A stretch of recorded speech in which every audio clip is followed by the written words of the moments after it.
KN Rajanna ಅವರ ಪುತ್ರ ವಿಧಾನ ಪರಿಷತ್ ಸದಸ್ಯ ರಾಜೇಂದ್ರ ಅವರ ಕೊಲೆಗೆ ಸಂಚು ರೂಪಿಸಿದಂತ ಕೇಸ್ ಏನಿದೆ ಆ ಕೇಸ್ನ ತನಿಖೆ ಸದ್ಯ ನಡೀತಾ ಇದೆ. ಅದರಲ್ಲಿ ಟ್ವಿಸ್ಟ್ ಮೇಲೆ ಟ್ವಿಸ್ಟ್ ಸಿಗ್ತಾ ಇದೆ. ಆಡಿಯೋದಲ್ಲಿ ಪುಷ್ಪ ಎಂಬಾಕೆ ಆಡಿದಂತ ಮಾತು ಸುಳ್ಳ ಅನ್ನೋ ಪ್ರಶ್ನೆಯೊಂದು ಈಗ ಮೂಡ್ತಾ ಇದೆ. ಅದು ಸೇಡಿನ ಕಥೆನಾ ಅಂತ. ಆ ಆಡಿಯೋ 18 ನಿಮಿಷದ ಆ ಆಡಿಯೋವನ್ನ ಆಧಾರವಾಗಿಟ್ಟುಕೊಂಡು ಪೊಲೀಸರು ವಿಚಾರಣೆಯನ್ನ ಮಾಡಿದಾಗ ಸೋಮ ಮತ್ತು ಪುಷ್ಪ ಅಂದ್ರೆ ಈ ಕೇಸ್ನಲ್ಲಿ ಸುಪಾರಿ ಪಡ್ಕೊಂಡಿದ್ದಾನೆ ಎನ್ನಲಾದಂತ ರೌಡಿ ಶೀಟರ್ ಸೋಮ, ಆತ ಮತ್ತು ಪುಷ್ಪಾಳ ಮಧ್ಯೆ ಹಣಕಾಸಿನ ವ್ಯವಹಾರ ಇತ್ತು. ಆ ಹಣಕಾಸಿನ ವ್ಯವಹಾರದಲ್ಲಿ ವ್ಯತ್ಯಾಸ ಆಗಿತ್ತು. ಪುಷ್ಪಾಗೇನೋ ಸೋಮ ದುಡ್ಡು ಕೊಡಬೇಕಿತ್ತು, ಆ ದುಡ್ಡನ್ನು ಕೊಟ್ಟಿಲ್ಲ ಅನ್ನೋ ಕಾರಣಕ್ಕಾಗಿ ಸೋಮನಿಗೆ ಪಾಠ ಕಲಿಸಬೇಕು ಅಂತ ಈ ಕಥೆಯನ್ನೆಲ್ಲ ಆಕೆ ರೆಡಿ ಮಾಡಿದ್ಲಾ ಅನ್ನುವಂಥ ಅನುಮಾನವೊಂದು ತನಿಖೆಯ ಸಂದರ್ಭದಲ್ಲಿ ಮೂಡ್ತಾ ಇದೆ. ಇಡೀ ಕತೆ ಪುಷ್ಪ ಸೃಷ್ಟಿಸಿರುವಂಥ ಕಥೆನಾ ಅನ್ನುವಂಥ ಅನುಮಾನ ಮೂಡ್ತಾ ಇದೆ.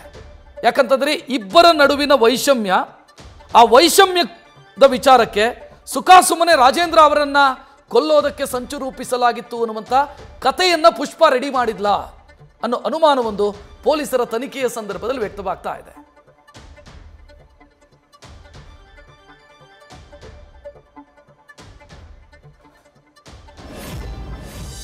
ಮೊನ್ನೆ ಈ ಆಡಿಯೋ ವೈರಲ್ ಆಯಿತು. ಆಡಿಯೋ ವೈರಲ್ ಆದ ಬೆನ್ನಿಗೆ ಈ ಪುಷ್ಪ ಫೋಟೋ ಏನು ಗಮನಿಸ್ತಾ ಇದ್ದೀರಿ, ಈಕೆಯನ್ನ ಪೊಲೀಸರು ವಶಕ್ಕೆ ಪಡೆದು ವಿಚಾರಣೆಯನ್ನು ಮಾಡ್ತಾರೆ. ಆ ಸಂದರ್ಭದಲ್ಲಿ ಪುಷ್ಪಾಳ ಕಳ್ಳಾಟ ಬಯಲಾಗುತ್ತೆ.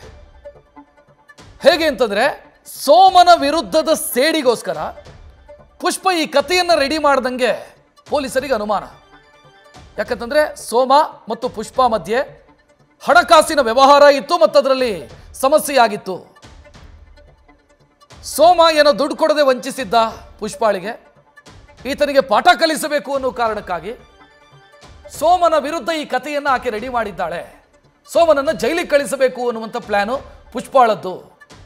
ಅದಕ್ಕಾಗಿ 5 ಲಕ್ಷ ಅಡ್ವಾನ್ಸ್ ತಗೊಂಡಿದ್ದಾನೆ, 70 ಲಕ್ಷ ರೂಪಾಯಿ ವ್ಯವಹಾರ ಆಗಿದೆ ಅಂತೆಲ್ಲ ಕತೆ ಕಟ್ಟಿರಬೇಕು ಅನ್ನುವಂಥ ಅನುಮಾನ.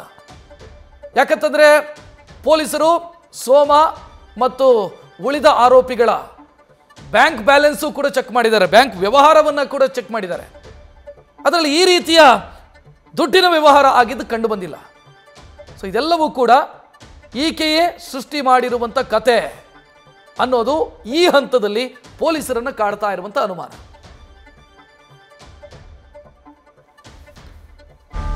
ಈಗ ಮತ್ತೊಂದು ಟ್ವಿಸ್ಟ್ ಸಿಗ್ತಾ ಇದೆ. ಸುಪಾರಿ ಕೇಸಲ್ಲಿ ಈ ಪುಷ್ಪಾಳನ್ನೇ ಆರೋಪಿ ನಂಬರ್ 1 ಮಾಡ್ತಾರಾ ಪೊಲೀಸರು ಅನ್ನುವಂಥ ಪ್ರಶ್ನೆ. ಪೊಲೀಸರ ಎದುರು ಕಲರ್ ಕಾಗೆ ಹಾರಿಸ್ತಾ ಇದ್ದಾಳೆ ಪುಷ್ಪ. ತಾನೇ ಕಟ್ಟಿದಂಥ ಸುಪಾರಿ ಕತೆಗೆ ಈಗ ಆಧಾರವೇ ಇಲ್ಲದಂತಾಗಿದೆ. ಆಧಾರ ರಹಿತ ಆಡಿಯೋ ಕಥೆಯನ್ನ ಹೇಳಿ ಪೊಲೀಸರನ್ನ ದಿಕ್ಕ ತಪ್ಪಿಸಿದ್ದು, ವಿಧಾನ ಪರಿಷತ್ ಸದಸ್ಯರನ್ನ ದಿಕ್ಕ ತಪ್ಪಿಸಿದ್ದು, ಎಲ್ಲ ಆರೋಪ ಆಕೆಗೆ ಸುತ್ತಕೊಳ್ಳುವಂಥ ಸಾಧ್ಯತೆ ಕಾಣ್ತಾ ಇದೆ.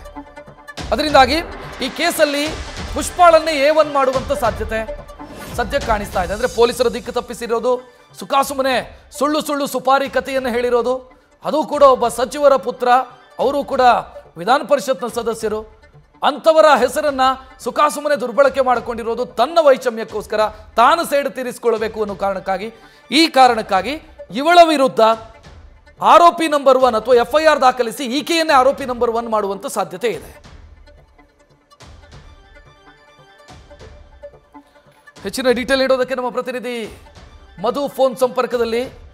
ಮಧು, ಅಲ್ಲಿಗೆ ಪೊಲೀಸರಿಗೂ ಕ್ಲಾರಿಟಿ ಸಿಗ್ತಾ ಇದೆ ಈ ಕೇಸಲ್ಲಿ. ಇದು ದೊಡ್ಡವರ ಹೆಸರನ್ನ ಬಳಸ್ಕೊಂಡು ತನಗಾಗದವರನ್ನ ಜೈಲಿಗೆ ಹಾಕಿಸಬೇಕು ಅನ್ನುವಂಥ ಪ್ಲಾನು.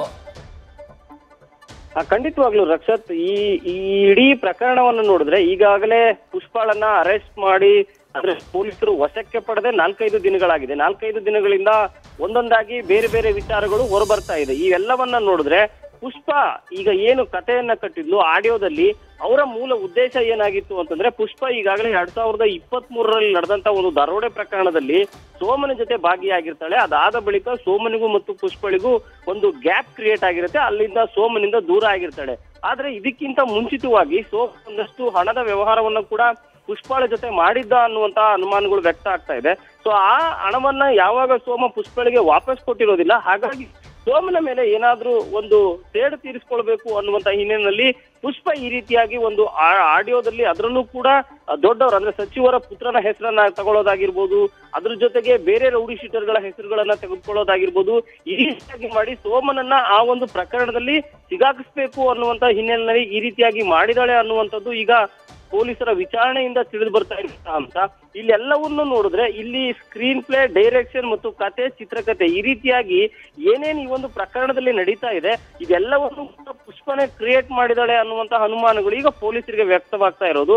ಇದಕ್ಕೆ ಮೇಲ್ನೋಟಕ್ಕೆ ಏನು ಈಗಾಗಲೇ ಸೋಮನ ಬ್ಯಾಂಕ್ ಖಾತೆ ಆಗಿರ್ಬೋದು, ಸೋಮನ ಅಂದ್ರೆ ಜೊತೆಯಲ್ಲಿದ್ದಂತಹ ಮನು ಜೊತೆ ಈತ ವ್ಯವಹಾರ ನಡೆಸಿದ ಅನ್ನೋದಕ್ಕೆ ಮನು ಅಕೌಂಟ್ ಕೂಡ ಈಗಾಗಲೇ ಪೊಲೀಸರು ಪರಿಶೀಲನೆ ನಡೆಸಿದ್ದಾರೆ. ಆದ್ರೆ ಅಲ್ಲಿ ಈ ರೀತಿಯಾಗಿ ಅಂದ್ರೆ ಈ ಪುಷ್ಪ ಆಡಿಯೋದಲ್ಲಿ ಹೇಳಿರುವಂತಹ ರೀತಿಯಲ್ಲಿ ದೊಡ್ಡ ಮೊತ್ತದ ಯಾವುದೇ ಹಣದ ವಹಿವಾಟು ಅದರಲ್ಲಿ ಕಂಡು ಬಂದಿರೋದಿಲ್ಲ. ಹಾಗಾಗಿ ಪೊಲೀಸರಿಗೆ ಈ ಅನುಮಾನ ಈಗ ಉಂಟಾಗಿರುವಂತದ್ದು.